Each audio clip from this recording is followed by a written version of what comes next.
Good afternoon and welcome to the OBR's press conference for our October 2024 economic and fiscal forecasts. I'm Laura Gardner, Deputy Chief of Staff at the OBR, and I'll be chairing today's event. I'm joined by the three members of the Budget Responsibility Committee, the Chair Richard Hughes, Professor David Miles and Tom Josephs. In a moment, Rich is going to run us through a summary of the forecast that we've just published, after which the committee will take questions from both those of you here today in the room and those joining online. If you're in the latter camp, you can submit questions at any time via Slido, which you can find via the link on our website. Before that, I should start by thanking, on behalf of the committee, staff from the OBR, Treasury and across government for their expertise, flexibility and perseverance in putting this latest forecast together. Of course, all of the analysis and conclusions continue to represent the BRC's own independent judgments. With that, let's hear from Richard. Thanks, Laura, and good afternoon, everyone. Against a largely unchanged economic and fiscal backdrop since our last forecast in March, this budget delivers one of the largest increases in spending, tax and borrowing of any fiscal event in history. In the 14 years since the OBR was established, it was only George Osborne's first budget after the 2010 general election and Rishi Sunak's mid-pandemic economic update in July of 2020 that rivaled this budget in terms of the overall change in the stance of fiscal policy. I'll first take you through how the budget spending and tax policies reshape the public finances in the next 5 years. I'll then talk about their impact on the demand and supply side of the economy. And I'll then conclude with what it all means for the government's prospects of meeting its new fiscal targets and the risks around them. But let me start with public spending, which is the biggest moving part in this budget. Relative to the plans set by the previous government, this Chancellor has added around £70 billion per year to public spending over the next 5 years.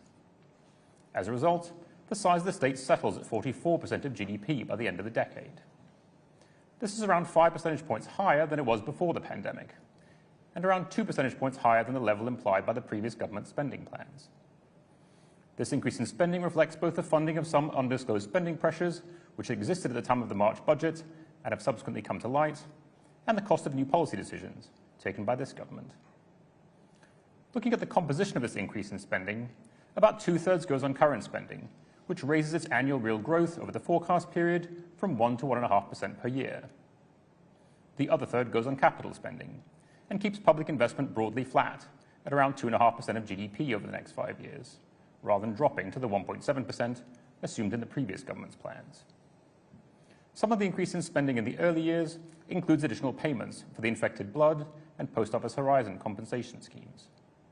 But most of the increase over the 5 years is added to departmental expenditure plans, which were set by the previous government, with departmental current spending £23 billion higher in this year and £49 billion higher by 2028-29. And departmental capital spending largely unchanged this year, but £24 billion higher by 2028-29.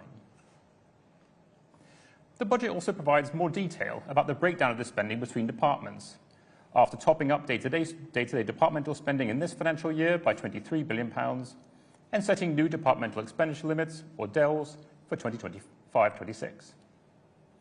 As you can see from this chart of real growth in resource-style budgets over the next 2 years, most major departments now see significant real growth in their budgets this year.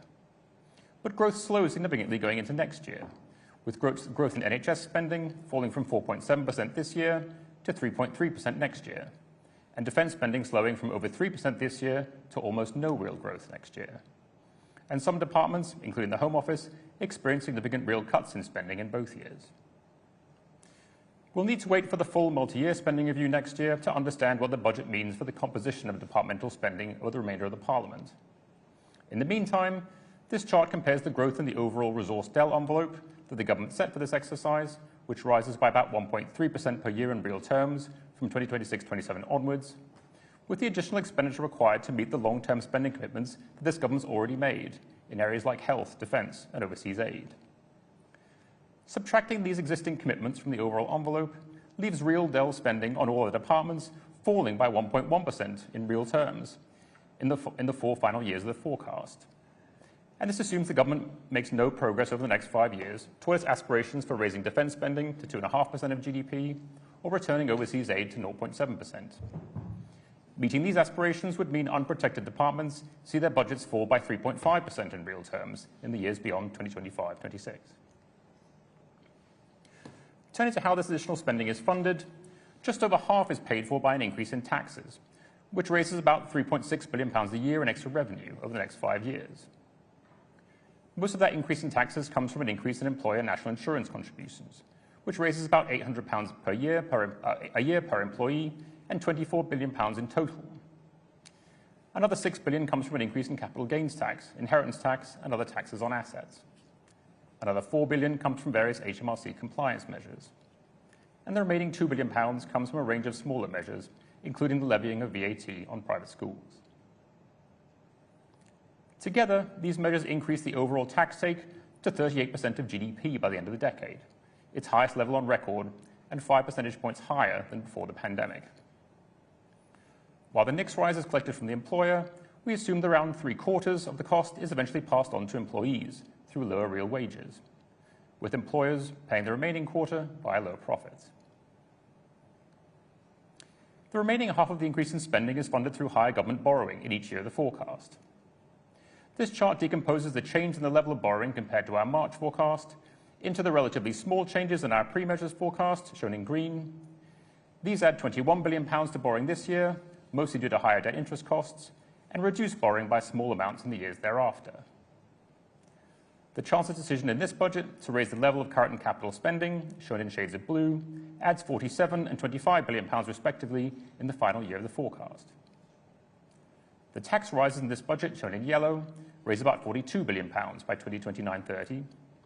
And taken together, these budget measures and their indirect effects on the economy leave the level of borrowing, shown in black diamonds, around £28 billion a year higher over the next 5 years.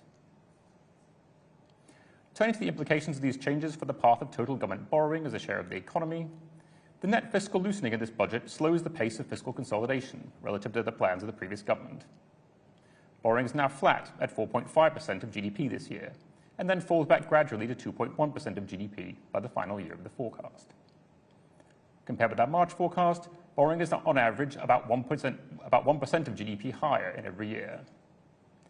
The budget also shifts the composition of the fiscal consolidation away from current spending as a share of GDP, which accounted for 2/3 of the previous government's deficit reduction plan, towards increases in taxes, which account for 2/3 of this government's plans for reducing the deficit over the next 5 years.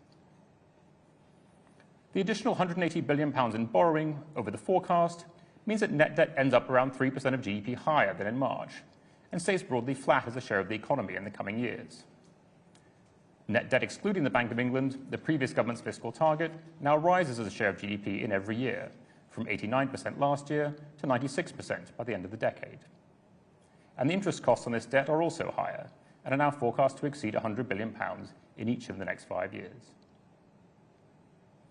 Turning to what impact this fiscal loosening has on our economy forecast, this chart splits the impact of fiscal policy changes in this budget into their impacts on the demand side of the economy, shown in blue, and their impacts on the supply side of the economy, shown in other colours.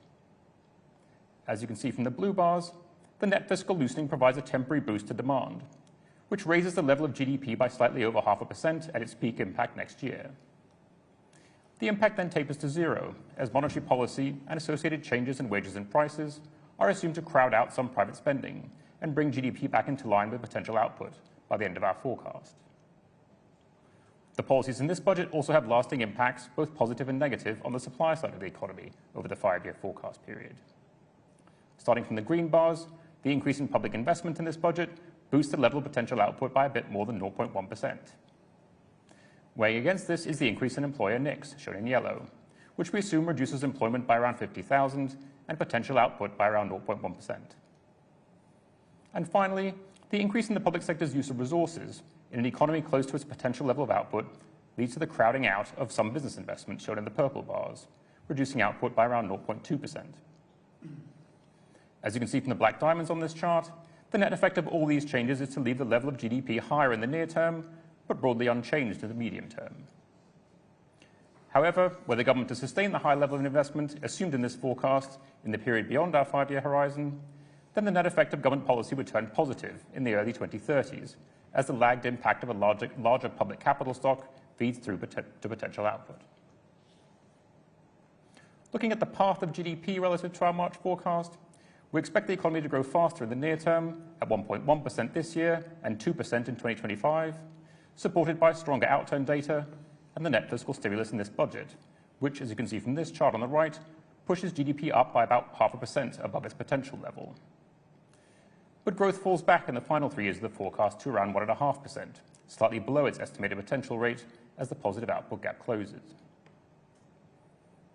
Inflation is also higher in the near term than we forecast in March, rising to a quarterly peak of 2.7% in the middle of next year. Higher inflation reflects a combination of more persistent growth in nominal earnings, the inflationary impact of the fiscal loosening, the rise in employer costs from the NICS measure being passed on to prices, and the net impact of several other budget tax changes on the prices of specific consumer goods and services. Inflation then gradually returns back to its 2% target by the forecast horizon as these effects fade and the positive output gap closes. Bank rate expectations are also about 0.5 percentage point higher in the near term and 0.25 percentage point higher in the medium term than in our March forecast. This reflects higher market expectations for bank rates at the time we closed our pre-measures forecast in September and the fiscal loosening in this budget, not all of which would have been anticipated at the time. Let me conclude with what this forecast means for the government's new fiscal rules and performance against them. Alongside this budget, the Chancellor's announced 2 new fiscal rules. The first one is for the current budget, or the difference between day-to-day spending and revenue, to be in surplus. The second is to get net financial liabilities, or the difference between its financial liabilities and financial assets, falling as a share of GDP. Both targets currently fall due in 2029-30. The first of these rules is familiar to seasoned fiscal policy watchers and is featured in 6 of the 10 fiscal frameworks the UK has had since 1997. The second is an innovation in the UK and a relative novelty internationally. As we describe in an annex to the EFO, public sector net liabilities, known as PSNUFL, includes a wider range of liabilities and assets beyond just the debt and liquid financial assets captured in the previous net debt measure. The additional financial liabilities are primarily those of funded public sector pension schemes, and the financial assets include loans and equities issued or purchased by public bodies. Targeting PSNUFL enables the government to borrow to invest in these financial instruments without changing the level or trajectory of the measure, something that was not true of the old debt target, which just recognized the borrowing. However, it's important to stress that physical assets remain outside the measure, meaning that borrowing to invest directly in things like roads, railways, schools, and hospitals will still push the level of PSNUFL upwards. As you can see from the chart on the left, this budget leaves the government on course to meet its first fiscal rule 2 years early, in 2027-28. This leaves the Chancellor £10 billion worth of headroom against her target to balance the current budget by 2029-30. As you can see from the chart on the right, the government's also on course to get net financial liabilities falling 2 years early, and this leaves the Chancellor with £16 billion of headroom against this measure in the target year. However, had the Chancellor retained her predecessor's main fiscal rule of getting debt excluding the Bank of England falling in the 5th year of the forecast, she would have missed this by around £6 billion. But even the £10 billion in headroom the Chancellor retains against her new fiscal rules is small by historical standards. As this chart shows, it's around a third of the £28 billion average headroom that previous Chancellors have held against their rules, and she's chosen to make things harder for herself by allowing the target to roll toward her for the next 2 years until it becomes the 3rd year of the forecast. But against any measure and over any horizon, the level of headroom the Chancellor has set aside against her fiscal rules remains a small fraction of the risks around the economic and fiscal outlook. The budget crystallizes a number of significant fiscal policy risks, which we've highlighted over successive forecasts, including by making explicit provision for the compensation of the victims of the infected blood and Post Office Horizon inquiries at a total cost of £14 billion over the forecast. The budget also ends the practice of pre-committing a large share of the Treasury's resource del reserve well before the start of the fiscal year. And it fills in some of the details around the composition of departmental spending next year, and adds significant sums to the envelope for forthcoming spending review exercises covering the remainder of the Parliament. But against this, the Chancellor's budget also continues to incorporate a number of policy assumptions that few of her predecessors ever implemented, including the indexation of fuel duty, which, if not delivered, would reduce a headroom by nearly £5 billion. It also makes no evident progress toward meeting the government's stated ambitions of raising defence spending to 2.5% of GDP, or overseas aid to 0.7% of GNI, which would cost a combined £24 billion. This sets the government up for a challenging spending review next year, given the overall envelope for departmental spending is set to fall as a share of GDP from 2026-27 onwards. And the Chancellor's new fiscal rule targeting the financial balance sheet creates strong incentives to move public investment into financial vehicles such as loans and equity injections, which, if not carefully monitored, could create risks in future. And all these fiscal policy risks are a fraction of the risk to the economic outlook. In the final year of our forecast, the headroom against the government's fiscal targets will be wiped out by a 0.3 percentage point rise in interest rates, a 1.1 percentage point rise in RPI inflation, or just 0.7 percentage points off the rate of economic growth in the final year of our forecast. In summary, the Chancellor's first budget delivers a large sustained increase in spending, tax and borrowing. It increases spending by 2% of GDP by the end of the decade, in an attempt to prevent real cuts in some departments' current budgets and stop public investment from falling as a share of GDP. Just over half of this is funded by a 1% of GDP increase in taxes on employment and assets, and from a raft of compliance measures. The other half is funded by increasing borrowing by around 1% of GDP in each of the next 5 years, which slows the pace of fiscal consolidation relative to the previous government's plans. The net fiscal loosening delivers a temporary boost to GDP, with growth reaching 2% in 2025, but leaves a level of output broadly unchanged at our 5-year forecast horizon. To make room for this extra borrowing, the government's announced new fiscal rules, but maintain the practice of setting aside very small margins against them. And the potential claims in those margins are numerous, with interest rates on government debt, government's large and rising debt remaining highly volatile, the steady rise in the tax burden over the next 5 years relying on a range of uncertain tax changes, and a multi-year departmental spending review not set to conclude until sometime next year. And with that, I'll hand it back to Laura, who'll take your questions. Thank you, Richard. So as a reminder, if you're joining us online, you can submit questions via Slido. The link's on our website. We've got plenty of time for questions, which is just as well because we have an awful lot to get through. I am going to reward those here in the room not quite first this time because there's a lot of questions online on one topic, which it'd be probably prudent to tackle first, and it's related to black holes, a key term in fiscal analysis these days. So today, alongside the EFO, we've published a review of the March 2020 forecast for departmental expenditure limits. I'm going to come to you on this, Richard. Various questions. One says, Labour says that there is a 22 billion black hole in government budgets, according to the OBR. Rishi Sunak has just said that the OBR report doesn't mention this. Does the OBR recognise the 22 billion black hole in their analysis or not? After the Chancellor made her statement in July, we initiated a review into the preparation of the March 2024 budget and to look into the preparation of that budget. What that review uncovered, and the report of which is published today, is that at the time we were preparing the March budget, the Treasury had information about £9.5 billion worth of net pressure on departments' budgets in 2024-25, which it did not share with us. And what the review says is that had we had this information and had it been available to us at the time, we would have reached a materially different judgment about resource DEL spending in the current financial year. What we cannot say is how much higher our forecast for departmental spending in 2024-25 would have been, as we can't recreate the further conversations we would have had if that additional information had been provided to us. But what we can say is that at the time we produced that budget back in March, we'd assumed a £2.9 billion underspend against departments' budgets in our March forecast. That would very likely have been dropped. And so our forecast for spending this year would have been materially higher than what was in our March forecast for DEL in the March EFO.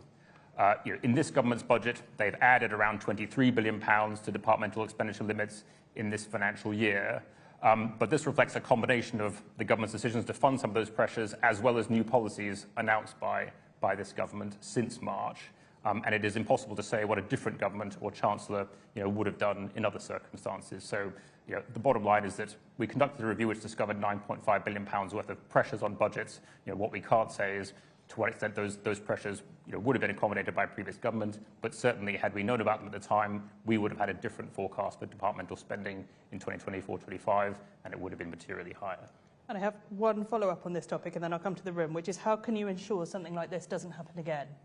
So as part of the review, and the purpose of the review was to identify what weaknesses there were in the process for preparing our departmental forecasts and making recommendations for how to improve them going forward. The review has 10 recommendations, all of which were accepted by the Treasury and which were implemented in the preparation of this forecast, which are around improving information sharing, improving transparency, and improving the content of our EFO document when it comes to departmental spending, both about the identification of pressures, the confirmation of changes to departmental budgets, as well as the risks around those budgets. And I think you'll see in the EFO document this time around, there's a lot more information on Dell, and the Treasury was also shared with us a lot more information about Dell in this forecast. Thank you, Richard. Right, questions from the room. We'll come to the front first. Thanks so much. My name's Aaron Olsen from the Telegraph. I was just wondering if you could talk us through the decision to publish the review today. Was there a rule determining it had to be published today? If not, why today? Why not some other day? Or why not do it as part of the main document? Well, the review is quite detailed, and it goes into background on the process, legal framework, so its conclusions are reflected in the main document in terms of the revised forecast we do. Because it included details of those forecasts and the rationale for why they've changed, they form part of our forecast judgments, and therefore they were market sensitive. So for that reason, we couldn't put it out before budget day. Any further questions in the room? We'll come to this gentleman here, and then the one at the back. Paul Wallace, I'm a freelance journalist. You show in the OBR, in the report, that roughly 10 billion, on your slide, 10 billion of tax revenues are coming from various compliance, about 4 billion from that, about 6 billion from capital taxes. And you say elsewhere in the report that the capital taxes are highly uncertain. I mean, so how secure are those 10 billion of revenue? We'll go to Tom on that one, please. Yeah, thank you. So, as we say in the report, both the yield that we assume from the compliance measures and from the capital taxes is particularly uncertain for different reasons. On the capital taxes, we do assume quite a big behavioural response to the rate changes. So people deciding to either hold on to assets for longer, shift into different assets as a result of the changes. But those assumptions are very uncertain. They're based on evidence from previous times that policies have changed in similar ways, and evidence from studies that have been done on those kind of responses, both in the UK and globally, but certainly a lot of uncertainty around those. On compliance, it is a very big package of measures. A large part of it is essentially HMRC employing a lot more people, both to tackle tax compliance directly, but also to try and collect more outstanding debt. And it is the case that there is currently a lot more debt outstanding than there has been in the past. It built up during COVID and during the cost of living crisis. And again, we make a lot of assumptions around the fact that over time, that yield will become more difficult to collect as both, you sort of start to get to the more difficult compliance areas and outstanding debt, and also because people will change their behaviour in response to the action that HMRC is taking. So the sort of estimated yield is reduced quite significantly over time for those factors. But it is a big injection of additional staff into HMRC, so we do assume a fairly large yield from it, but it is certainly uncertain. It is a measure that previous chancellors... Sorry, just speaking to the microphone so everybody can hear. Just as a follow-up, it is a measure which previous chancellors always tend to include, and has been rather ropey in the past. So just on that point, if I can, so when we're estimating the yield, we take into account of previous measures, and we look at the impact of the new ones on top of those to try and address that sort of risk that you're raising. I mean, it is also the case that if you look at the tax gap, which measures the difference between the sort of theoretical amount of tax out there that HMRC can collect and the amount they do actually collect, HMRC have been quite successful over the past 20 years or so in bringing that gap down. which we think is a large part due to previous compliance activity. It's also probably due to changes in the economy, in particular, less use of cash means it's much more difficult to be non-compliant on VAT. So there is evidence, that it is possible to reduce the tax gap. Thank you. We'll go to this gentleman here now, please. Thanks. Jack Barnett from The Times. You've quite substantially raised your inflation forecast across the 5 years. I just wonder whether or not, could you give us a broad stroke assessment as to whether or not this budget is going to be marginally inflationary? And then just a second, if I may, we've seen another change to the fiscal rules. I don't know how many we're on now, but I just wonder whether or not there is an assessment as to this new set of rules. Are they good? Are they bad? I'm going to ask David to come in on inflation, and then Richard, you can have a go at rules. Yeah, the inflation profile was a bit higher than it would have been if there hadn't been quite a substantial increase in spending. And the reason for that is that although we think there's a little bit of spare capacity in the economy right now, the scale of the increase in spending is substantial. And it probably pushes the economy, at least for the next couple of years, a little bit into the territory of demand running a bit ahead of supply capacity of the economy. That causes inflation to be a bit higher for a couple of years. We then assume that the Bank of England responds to that, so that 3 or 4 years down the road, we're really back to close to the government's target, or the Bank of England's target that is given by the government, back to the 2% level. So you get a sort of slightly higher rate of inflation. I think we get up to 2.6% or so for the next year or so. So it's meaningful. Of course, in the context of an economy which not all that long ago had an inflation rate of 11%, to go from the target level of 2 to 2.6, it needs to be seen in the context of how variable inflation can be. But I think it's a reflection of two things. Firstly, just the size of the increase in spending, only about half of which is covered by taxes. So in a sense, it's a fiscal loosening because it's not all covered by taxes in an economy where there really isn't a whole lot of spare capacity right now. Thank you. And are these rules good? So we tend to not answer that question, partly because chancellors are very good at selling their own fiscal frameworks, and so we tend to do features and risks at the OBR. And I guess I'd say there are maybe two of the more notable changes to this set of rules, and as you say, we've had a lot, which says something about how binding any one set are. The big innovation is public sector net financial liabilities, in which the Chancellor is kind of explicitly targeting the financial balance sheet, not just one side of it on the debt side, and then with a little bit of liquid financial assets. This allows the Chancellor to basically borrow to invest in financial assets only. And so I guess one of the features of that is that so long as the borrowing is going into is being put into some kind of financial instrument, which is in government's cases usually a loan or the purchase of equity, that is neutral for the measure.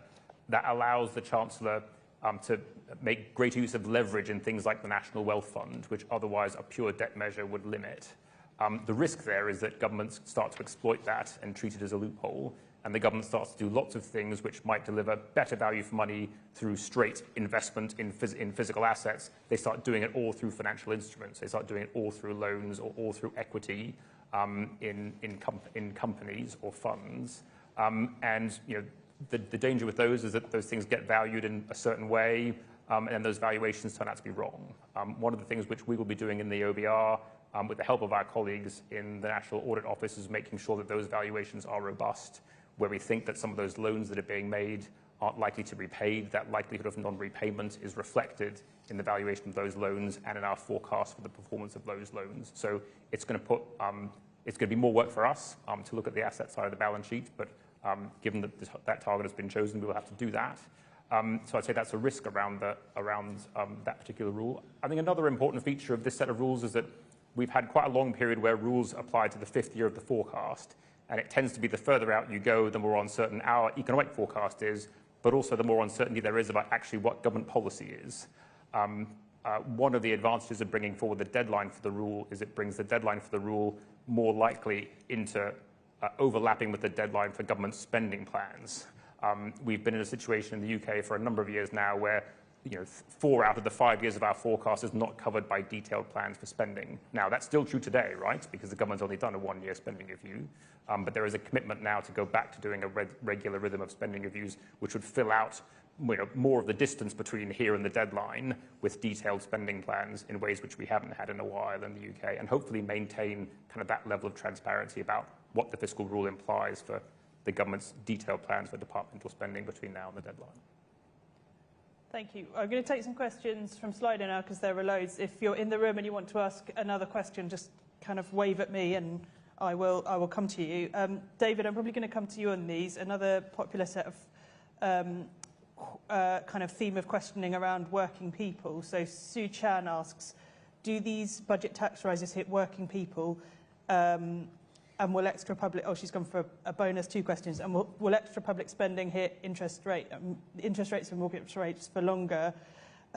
John Paul Ford Rojas asks, regarding the 50,000 average hours equivalent reduction in labour supply due to the national insurance policy, what does that mean? Does it translate into a higher unemployment rate? And can you quantify impacts on wage growth? And there's other questions asking about Labour's commitment not to tax working people and what your view is of that. Yeah. So a set of questions around working people.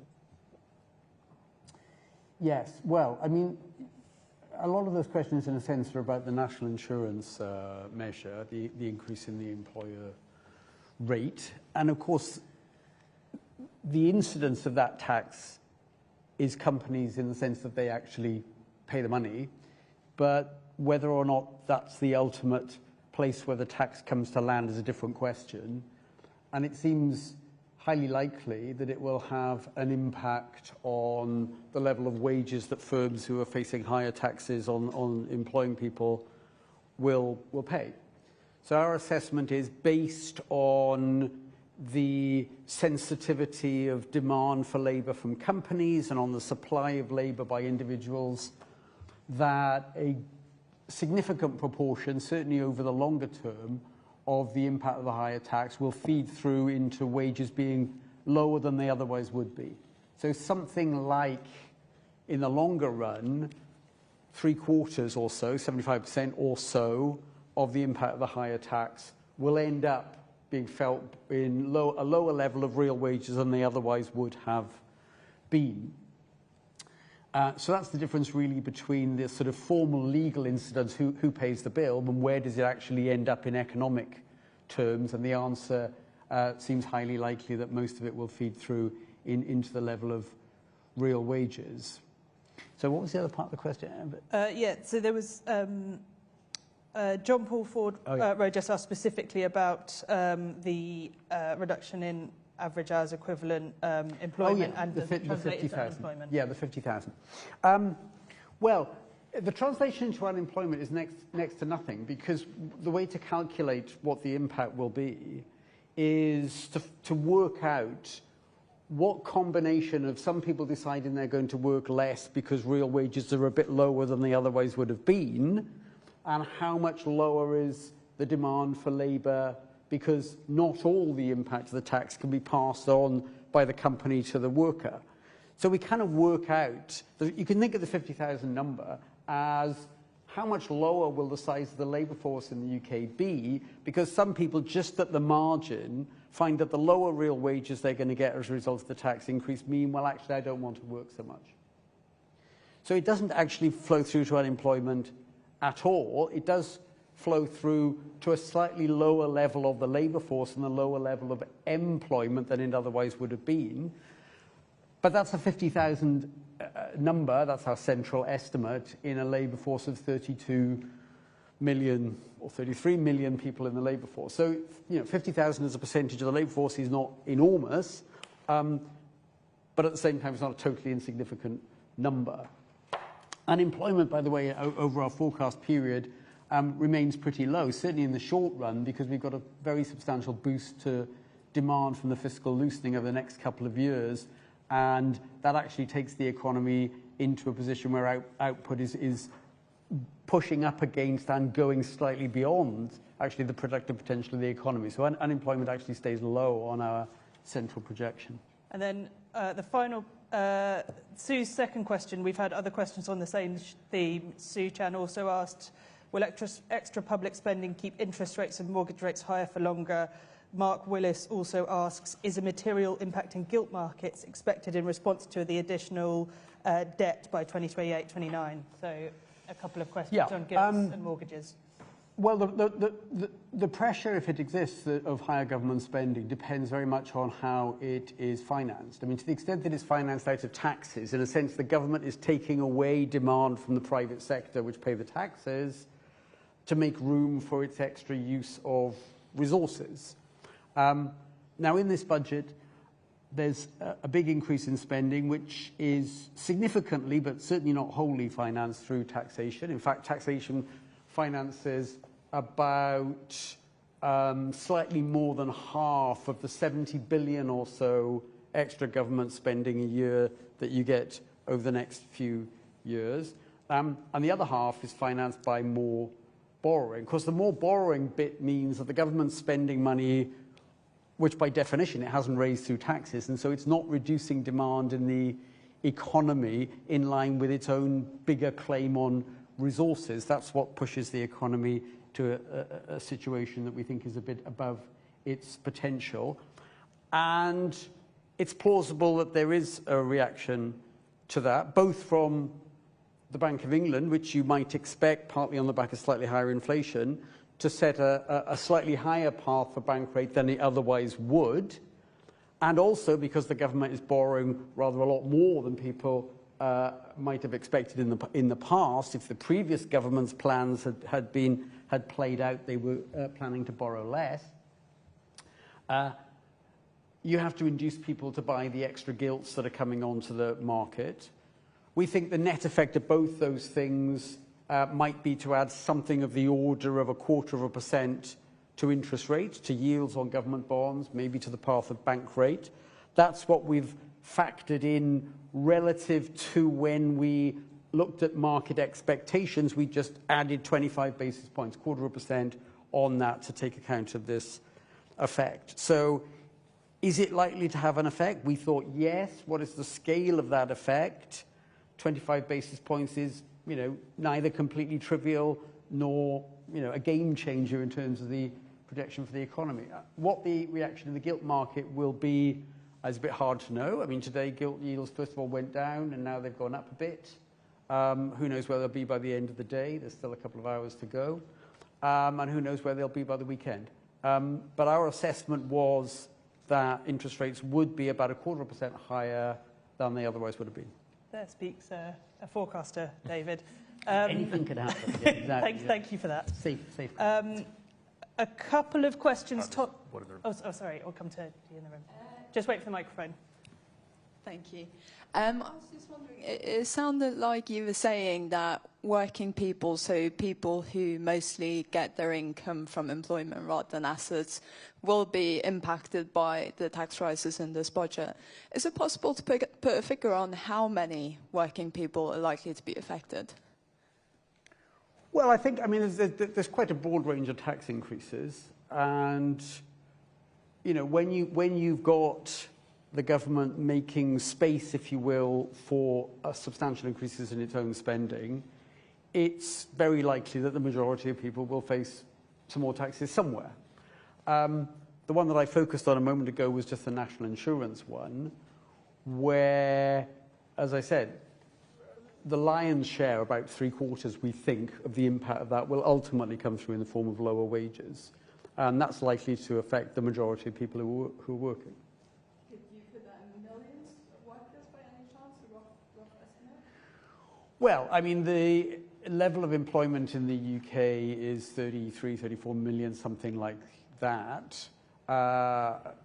We haven't done a sort of distributional calculation to work out what percentage of people might not have any effect at all. And there will be some who won't. So, for example, somebody who is earning national minimum wage, companies can't pass on, legally can't pass on the incidence of the extra tax there.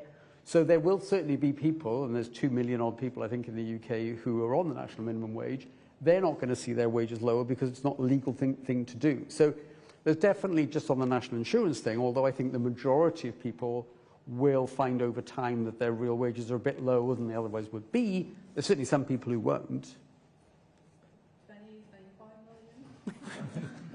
I think it's hard to put a precise number on it. I think it would be fair to say that I think the majority of people will find their real wages would be a bit lower than they otherwise would be. But that will take time. I mean, in the short run, I mean, I think the way to envisage it probably happening is not so much companies tomorrow issuing an edict for their workforce saying, hold on, our employment costs have gone up by 2%, everybody's going to take a 2% wage cut right now. That's not going to happen. I think what will happen is gradually over time, maybe next year and the year after, a company that might have given a 3% wage increase will make it 2.5%. And, you know, a few years of that, and a substantial part of the burden of the higher national insurance will have been passed on to the workforce. Cool, thank you. We're going to go to a couple of questions on different taxes. I'm going to come to you, Tom, both from Kieran McCarthy. One is the Chancellor said raising VAT on private schools was expected to raise 1.9 billion. The OBR estimates 1.7 billion. Are you able to explain the differences in estimates? So, if you're not familiar with that Chancellor figure, perhaps you could just explain ours. And also asks, is there a financial argument in favour of keeping the freeze on fuel duty rates, given the 3 billion or so cost of doing so? So a question on VAT on private schools and a question on fuel duty. Okay, thanks. So on VAT on private schools, our estimate in the final year of the revenue raised is 1.7 billion, which I think is the same estimate as the Treasury have in their Red Book. I mean, the biggest judgment there, obviously, is on the degree to which parents take their children out of private school or don't send their children to private school as a result of the increase in VAT, which we assume a large part of would be passed on as higher fees. Our assumption is that there are around 35,000 fewer pupils in private schools as a result of the measure after 5 years. But that is, again, it's an uncertain judgment. On fuel duty, well, I mean, from a fiscal perspective, there is a very significant cost from the repeated practice of previous governments and now this government of not implementing the stated increases in fuel duty. I think we've estimated that if you go back to 2010, which I think is the last time it was actually implemented around then, the total cost of public finances has been around 100 billion from not implementing those increases. And looking forwards, our forecast does assume that from next year, the policy will be implemented, fuel duty will increase, reverse the 5p cut. And therefore, that benefits the public finances in our forecast by around 5 billion in the final year of the forecast. The margin that the Chancellor has left against her current balance rule is around 10 billion. So not implementing those measures again would immediately cut out around half of the headroom that the Chancellor has against her fiscal mandate. Thanks, Tom. Couple of questions probably coming back to you again, David, on these, I guess kind of on the theme of business investment and crowding out. So Philip Inman at The Guardian asks, why does business investment fall over the 5-year forecast, and why does higher national insurance payments by employers play a part in this? Ben Bidwell asks, please can you explain a little more on what is meant by crowding out on the supply side changes over the forecast period? Okay. Well, the government, I mean, pretty much in this budget takes about, I mean, public spending is about 70 billion higher a year. And that's a big number, but 2% of GDP or so. So about half of that, a bit more than half of it, is funded through extra taxes. So that naturally that tends to reduce private sector demand upon GDP by however much extra tax they pay. Most people spend most of the money they earn after tax. But only half it's funded that way. The other half is borrowing. In an economy such as ours, where there isn't much spare capacity, if the government wants 2% more resources, but only takes 1% away from the private sector through taxes, you've got to make room for the other 1%. And that's what we mean by crowding out. So interest rates are a little bit higher, as we mentioned a short while ago. Inflation is a little bit higher. Both of those things would tend to depress private sector demand. Interest rates feed through to people's mortgages and other debt. It increases a bit the cost of borrowing for companies to finance investment. Inflation being a little bit higher in a world in which companies are facing higher national insurance contributions mean that real wages will be a little bit lower than they otherwise would have been. That squeezes out a bit more consumption. Some of the effects of this necessary making room for a bigger state affects business investment. So that's a bit lower than it otherwise would have been. Turns out on our forecast, when we kind of run the numbers, that the total amount of investment in the economy, if you add together extra government investment and a bit of squeezing out of business investment, the sum of the two, which is like total investment in the economy, is actually a little bit higher. But it's not a whole lot higher. And what that means is that the sort of productive potential of the economy, because you've got a positive effect from more government investment and a bit of a negative effect from somewhat less business investment than there would have been, leaves productive potential about where it would have been. And that's why the growth in GDP over the forecast horizon is not a whole lot different, because it has to ultimately grow in line with productive potential, than it would have been before the government introduced a kind of big package of measures. So that's, I mean, I hope that helps understand what we mean by crowding out, which is a nasty bit of economics jargon, I'm afraid. Thank you, David. Tom, I'm coming back to you with a couple of questions on taxes again. Ashley Lane asks, what has your forecast assumed about innovators, businesses and individuals leaving the country or economy and going overseas? And there's an additional question on the same topic, which says increases of CGT, taxes on air passenger duty, ending the non-TOM tax status, VAT, etc. How did you model impact on growth and the potential loss of high net worth individuals leaving the country? Thanks. So there were two measures in particular where this was a particularly relevant judgment because they affect high net worth individuals and individuals with less ties to the UK, may well be from overseas.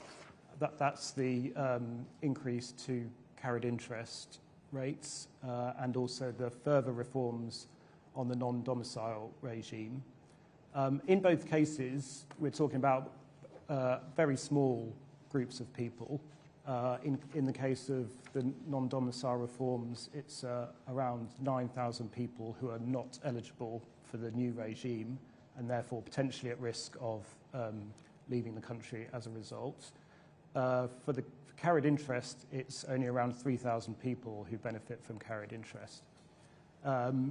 In the case of the non-domicile regime, we had an assumption under the previous government's first set of reforms that around 10 to 20% of that ineligible population would leave the UK as a result of the measure. We've increased that slightly at this event for the new reforms. That reflects some changes that the new government has made to the transitional protections which are offered to those people who are ineligible for the new regime. And it also reflects the fact that inheritance tax has been brought into the new regime.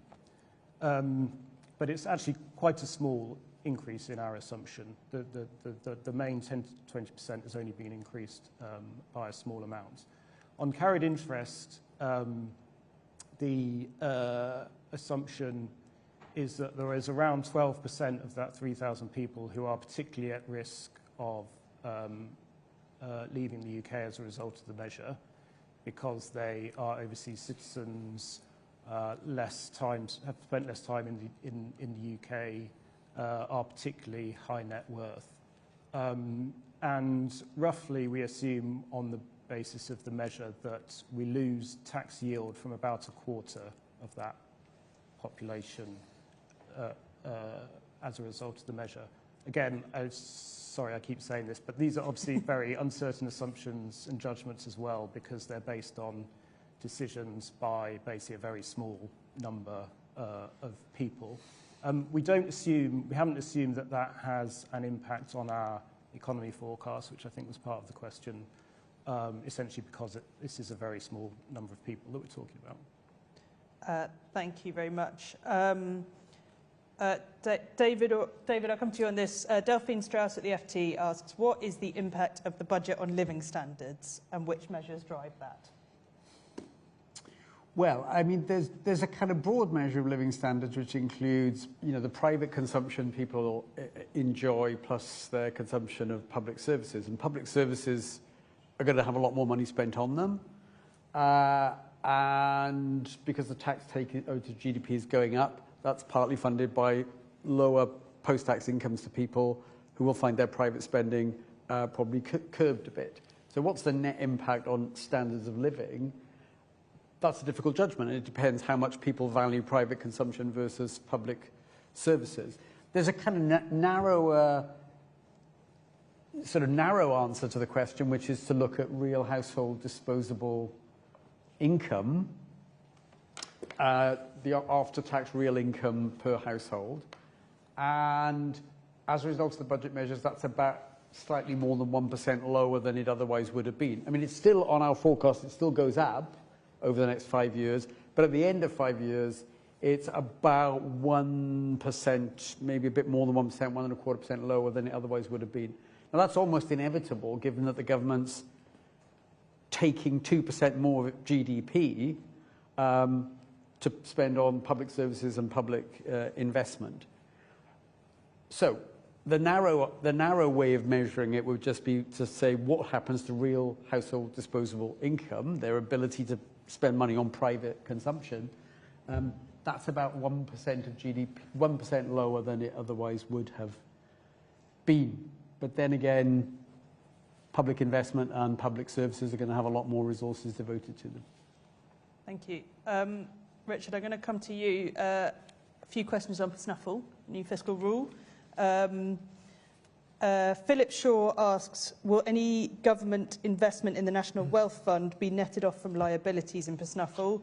Luke asks, does the OBR find it prudent for the government to have changed the definition of borrowing so that they are able to borrow more to invest? So maybe that relates to the mix of rules, not just Snuffle. And another question on how do you identify the value of public assets in measuring public sector net financial liabilities when they seem quite difficult to quantify. So a few questions there about the coverage of PSNUFL and its function as a fiscal rule. Yes. Well, I think one answer to both questions is check out the annex of the EFO, we have a whole annex on PSNUFL, which tells you what it's comprised of, how it performs, how it differs from other fiscal measures, what the risks around it are. So if you don't get what you want to know from me, you'll definitely get it from in there. The short answer on the National Wealth Fund is yes. Investments done by the National Wealth Fund and funded by borrowing do net out in PSNUFL so long as they are investing in financial instruments. So long as they're issuing loans or they are delivering equity injections into infrastructure companies, which then do the investment, then that does count as a financial asset and it nets off within PSNUFL. What they can't do but keep PSNUFL unchanged is invest directly in things like energy investments. So they can't buy the windmill, they have to invest in the company or make a loan to the company that builds the windmill. And I think therein one spot's potentially one of the risks, which is that the investment has to be indirect through some kind of private sector vehicle or through the extension of some kind of financial instrument. And then the money is then used by the person who receives the investment to do the actual physical investment. So that creates risks, obviously.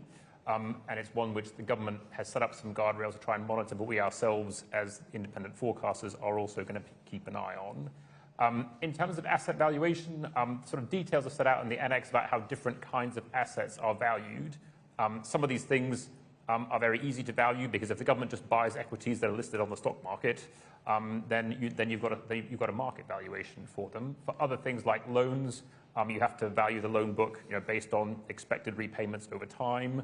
And so it does depend on the asset. We follow national account standards when doing valuations. And for things like loans, where we expect there to be some probability of non-repayment, we take that into account in the valuation of the loans. But that's obviously something you also have to keep an eye on, because loan valuations can change over time.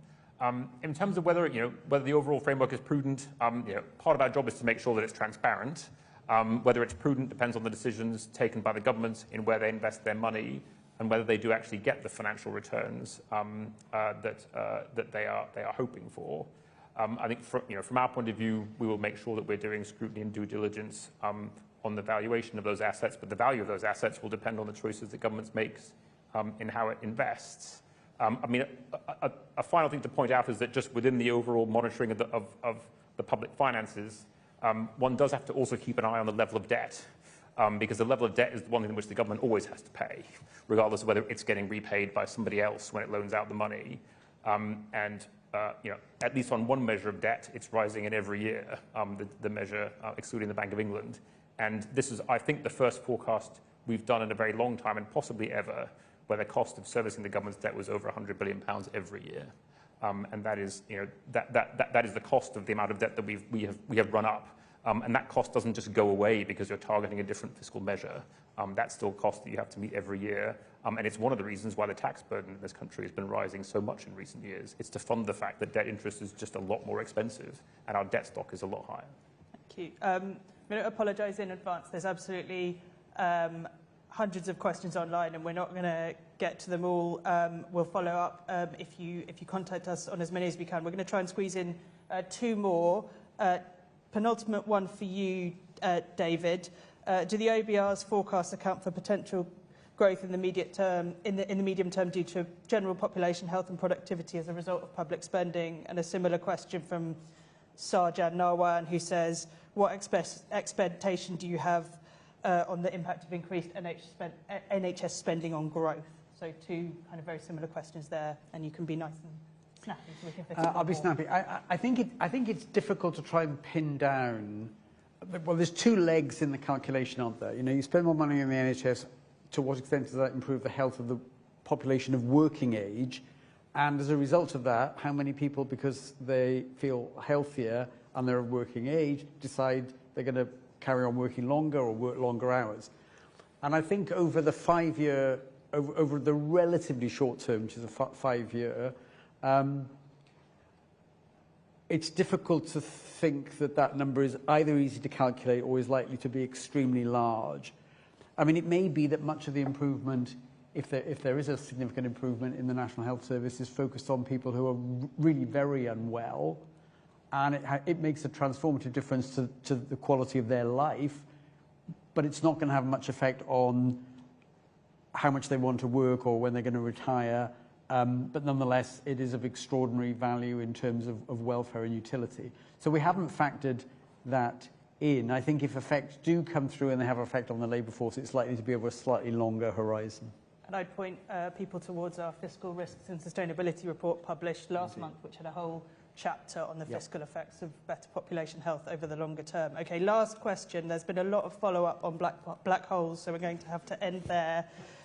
Richard, I'm coming to you. Sue Chan asks, sorry, a follow-up.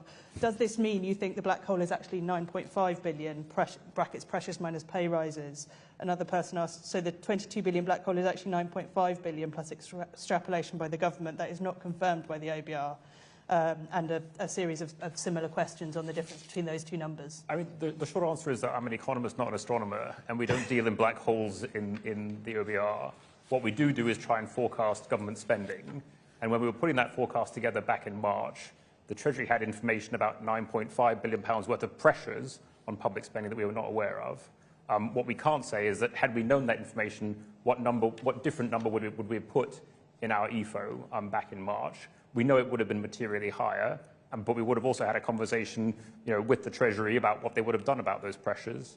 and take into account what they then told us. Because they didn't disclose that information, there's no way of knowing how much, how different our forecast public spending would have been back in March. It would have been materially higher, and that's all we can say. Thank you, Richard. So that, as I said, I'm afraid that is all we've got time for this afternoon. There were an awful lot of questions that we didn't get to. Please do get in touch with us and we will follow up with you and provide answers to those if we didn't manage to answer your question in this press conference. I'll just wrap up by saying thank you everyone for joining us today, and we very much look forward to seeing you at our next event in the spring.